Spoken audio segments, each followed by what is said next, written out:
আসসালামু আলাইকুম প্রিয় শিক্ষার্থীরা, সবাইকে আজকের অনলাইন ক্লাসে স্বাগত জানাচ্ছি। আমি জিন্নাত জাহান পন্নী, প্রভাষক, সমাজকর্ম বিভাগ, নারায়ণগঞ্জ সরকারি মহিলা কলেজ, নারায়ণগঞ্জ। আশা করি তোমরা সবাই ভালো আছো, সুস্থ আছো এবং বাসাতেই অবস্থান করছো। আজকে আমাদের মূলত লেকচারটি একাদশ প্রথম বর্ষের ছাত্রীদের জন্য, যারা খুব কয়েকদিন আগে আমাদের কলেজে এসেছো, আমাদের কলেজে ক্লাস করছো এবং আমাদের নতুন শিক্ষার্থী তোমরা। তো ইতিমধ্যে হয়তো ক্লাসের যে রুটিন সেটি তোমরা পেয়ে গিয়েছো। বারবার করেই সবাই জিজ্ঞেস করছো যে রুটিন কোথায় পাবো, রুটিন কখন আপলোড হবে। আসলে তোমরা যদি আমাদের কলেজের পেজ একটু স্টাডি করো তাহলে দেখবে যে এখানে খুব সুন্দর করে রুটিন কিন্তু দেয়া হয়েছে, আগেই দেয়া হয়েছে। সেই অনুসারে আমাদের অনলাইন ক্লাসগুলো এখন পরিচালিত হচ্ছে এবং আমরা এই মোতাবেকই অনলাইন ক্লাস নিচ্ছি। একাদশ প্রথম বর্ষের শিক্ষার্থীদের সাথে এর আগেও আমি একটি ওরিয়েন্টেশনমূলক ক্লাস নিয়েছিলাম। আশা করি এতদিনে হয়তো সব শিক্ষকদের সাথেই তোমরা পরিচিত হয়েছো। আমাদের সমাজকর্মের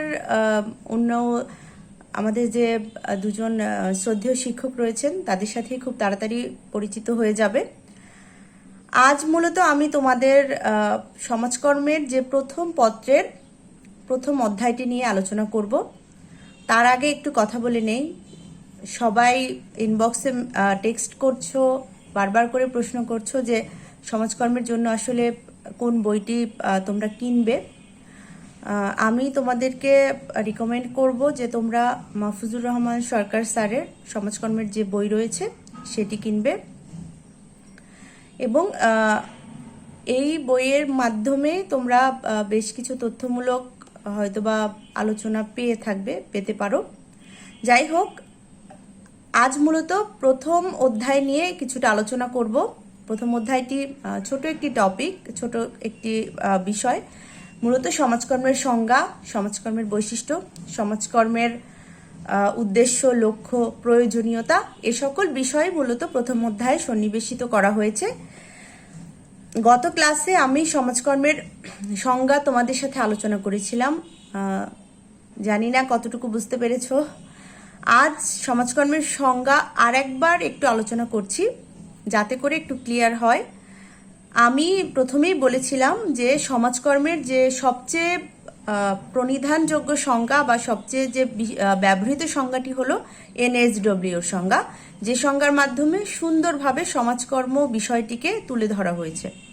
তো এনএসডব্লিউ কি বলেছিল, গত ক্লাসেও আমি বলেছিলাম, এখনো বলছি, social work is a professional activities of helping individuals, groups, communities to enhance and restore their capacity for social functioning and creating societal condition favorable to that goal। মানে হলো সমাজকর্ম হচ্ছে এমন একটি পেশা যা মূলত ব্যক্তি, দল এবং কমিউনিটিকে এমনভাবে তৈরি করে যাতে করে তারা তাদের নিজেদের সমস্যা নিজেরা সমাধান করতে পারে এবং সমাজকে এমনভাবে তৈরি করে যাতে করে তারা তাদের ভূমিকার উন্নয়ন ঘটাতে পারে এবং নিজেদের ভূমিকাও সুচারুভাবে সম্পন্ন করতে পারে।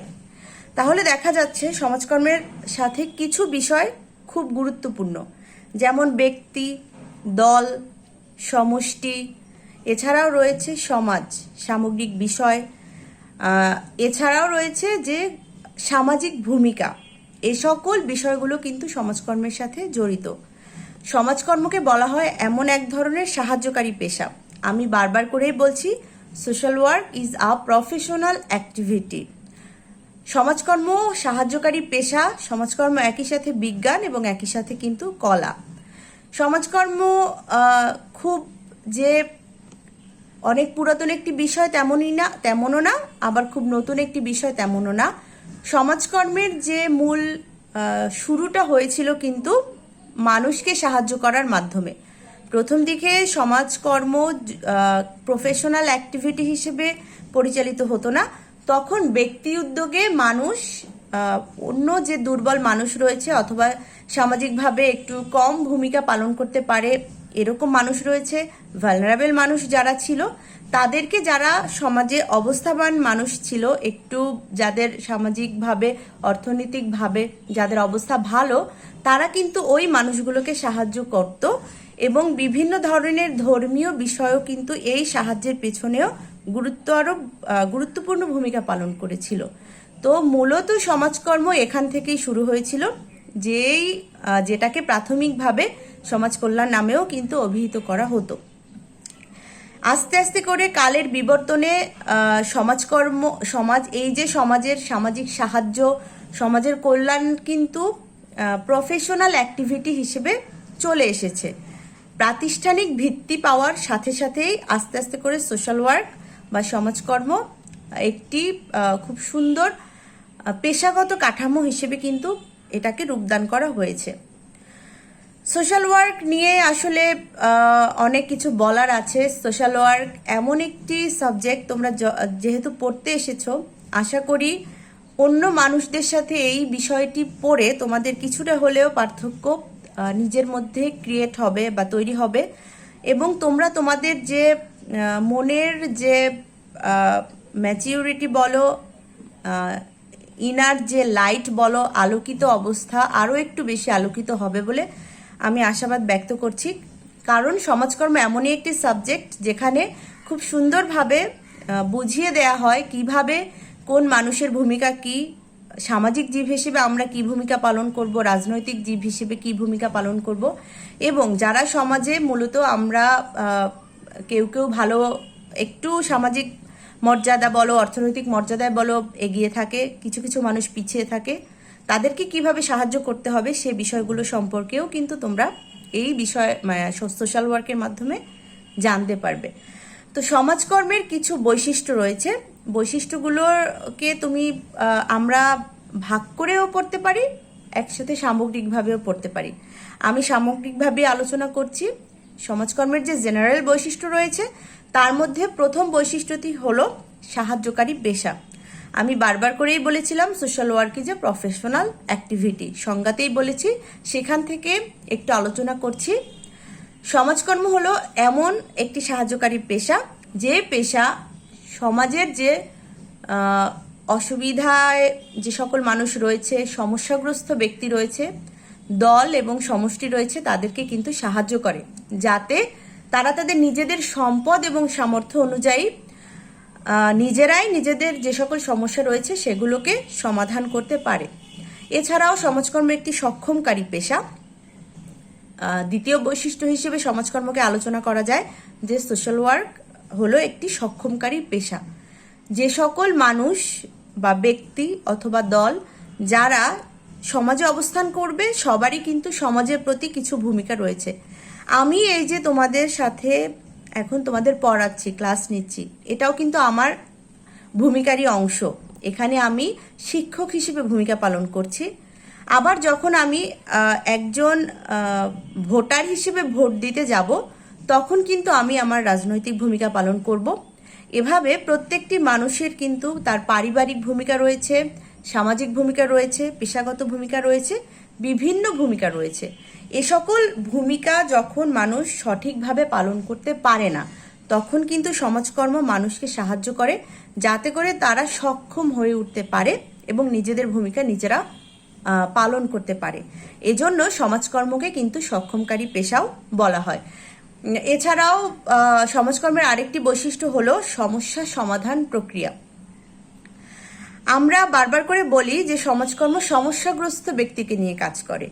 সমস্যাগ্রস্ত ব্যক্তিকে নিয়ে কাজ করতে গিয়ে আমাদেরকে জানতে হবে, সমাজকর্মীকে জানতে হবে যে সমস্যাগুলোকে আসলে কিভাবে আমরা সমাধান করব। এই সমস্যাগুলোকে সমাধান করার জন্যই সমস্যা সমাধান প্রক্রিয়া সম্পর্কে জানতে হবে। এখানে মূলত ব্যক্তিগত, পারিবারিক, দলীয় সব ধরনের সমস্যা নিয়েই কাজ করতে হবে।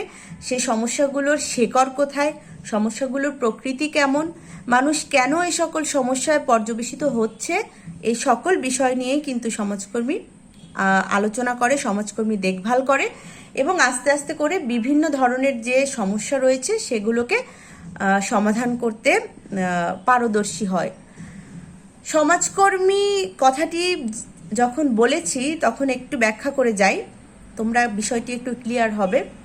বিভিন্ন জায়গায় দেখে থাকবে যে লেখা থাকে যে অমুক সমাজকর্মী, তমুক সমাজকর্মী এই এই কাজ করেছেন, এই এই বিশেষ সামাজিক কাজে সাহায্য করেছেন। মানে যে কোনো একজন ব্যক্তির পেছনে কিন্তু সমাজকর্মী কথাটি বসিয়ে দেয়া হয়, কিন্তু ঢালাওভাবে এভাবে সমাজকর্মী কথাটি কিন্তু ব্যবহার করার কোনো আসলেই রাইট নেই। এই বিষয়টি অনেকেই জানে না, তোমাদের সাথে একটু ক্ল্যারিফাই করে যাচ্ছি। যারা মূলত 4 বছরের অনার্স কমপ্লিট করে তাদেরকেই আমরা, এবং সার্টিফিকেট অর্জন করে তাদেরকেই আমরা মূলত সমাজকর্মী বলতে পারি। এখনও তোমরাও কিন্তু সমাজকর্মী হিসেবে নিজেদেরকে দাবি করতে পারবে না।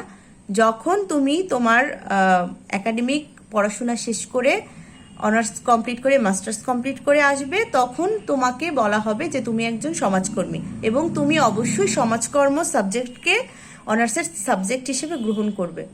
তো হয়তো তোমাদের এই কনসেপ্ট একটু ভুল আছে। আশেপাশে অনেককেই দেখবে যারা সমাজকর্ম নিয়ে পড়াশোনা করেনি, কিন্তু তাদের নামের পেছনে কিন্তু সমাজকর্মী কথাটি ব্যবহৃত হয়।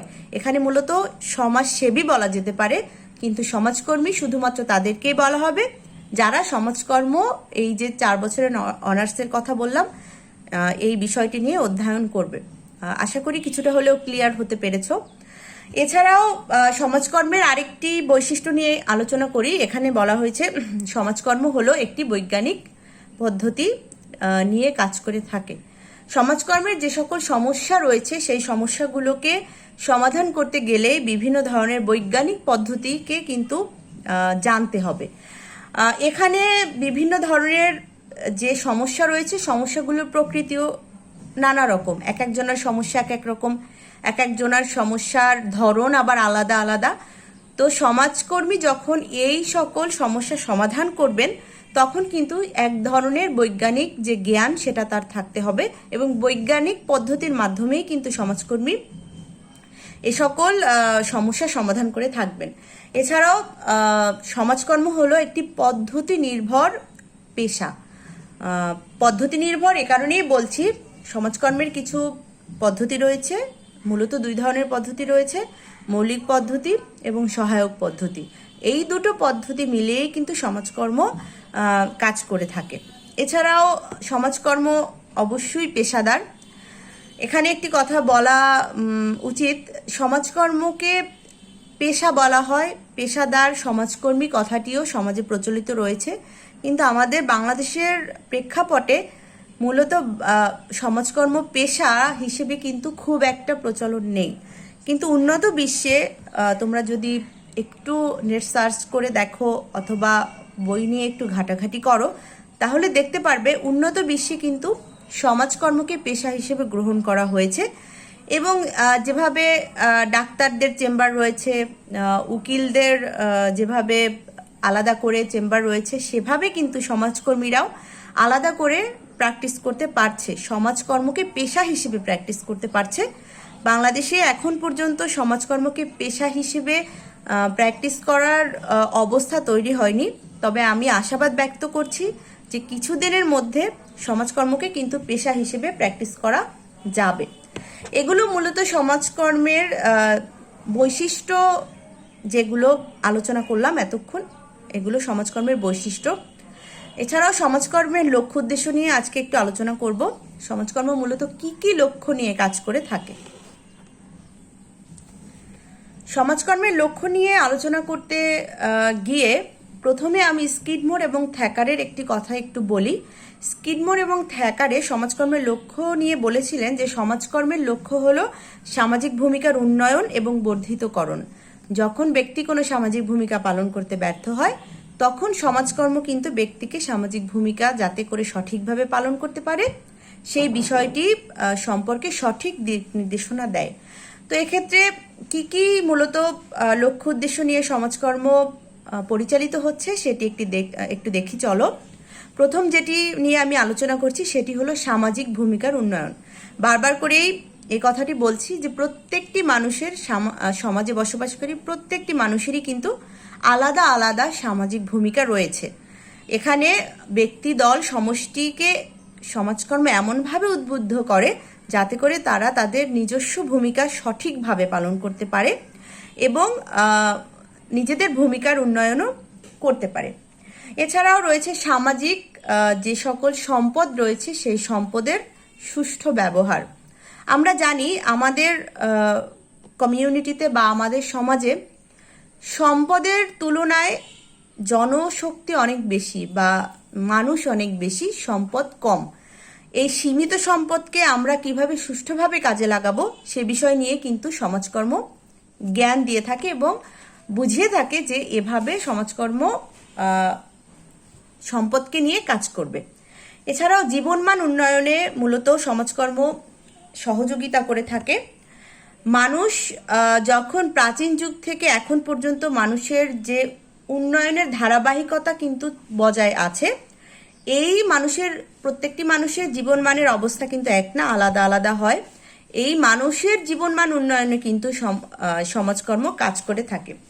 এছাড়াও বহুমুখী সমস্যার সমাধান, সম্পদের সদ্ব্যবহার, শ্রেণী বৈষম্য হ্রাসকরণ, মানুষকে সক্ষম করে তোলা, বিভিন্ন ধরনের সমস্যার সমাধান করা, পরিকল্পিত সামাজিক উন্নয়ন এবং জনসেবা সহ সমাজের সার্বিক কল্যাণ নিয়ে কিন্তু সমাজকর্ম কাজ করে থাকে, অর্থাৎ সমাজকর্মের লক্ষ্য উদ্দেশ্য। সংক্ষেপে যদি বলি, সমাজকর্মের লক্ষ্য উদ্দেশ্য হলো সমাজের মানুষের সার্বিক কল্যাণ সাধন। আজকের ক্লাস এ পর্যন্তই। আশা করি তোমরা সমাজকর্ম কি এবং সমাজকর্মের লক্ষ্য উদ্দেশ্য এবং বৈশিষ্ট্য সম্পর্কে ক্লিয়ার হতে পেরেছো। পরবর্তী ক্লাস পর্যন্ত সবাই ভালো থাকো, সুস্থ থাকো। আল্লাহ হাফেজ।